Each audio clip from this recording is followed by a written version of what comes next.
யோ என்னயா டைம் ஆகுது? ஆபீஸ் கிளம்பலையா நீனா? கை கால்லாம் ஒரே வலியா இருக்குப்பா. இன்னைக்கு ஒரு நாள் ரெஸ்ட் எடுத்துக்கிறேன். கை கால்லாம் வலியா இருக்குதா? ஆட்டுக்கால் தட்டி போட்டு சூப் வச்சு எடுத்து வரவா? ஆமாம்பா, ஒரு நாள் பசிக்கிற மாதிரி இருக்கு. போட்டு எடுத்துன்னு வரியா? ஆட்டுக்காலே கிலோ 200 ரூபாய் விக்குது. என்ன பண்றது? உனக்குதான் கை கால் வலியா இருக்குது. வேணாம்பா. பாலாது போட்டு டீ எடுத்துன்னு வரட்டுமா? சரிடாமா, எடுத்துன்னு வாங்க. பால் பாக்கெட்டு 40 ரூபாய் விக்குது. என்ன பண்றது? உனக்குதான் கை கால் வலியா இருக்குது. சரிடாமா, சரி விடுங்க, வேணாம் விடுங்க. சுடு தண்ணியாவது வச்சு கொடுக்கட்டுமா? சரிடாமா, எடுத்துன்னு வாங்க. ஒரு மாதிரி தாகமா இருக்கு. ஒரு கேனு 40 ரூபான்னு போடுறான். என்ன பண்றது? உனக்குதான் கை கால் வலியா இருக்குது.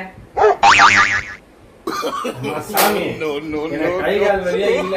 நீ போய் யூனிஃபார்ம் எடுத்து வா. நான் ஆபீஸ் கிளம்புறேன். அப்படி வாயா வலிக்கு என் வெண்ண மவனே.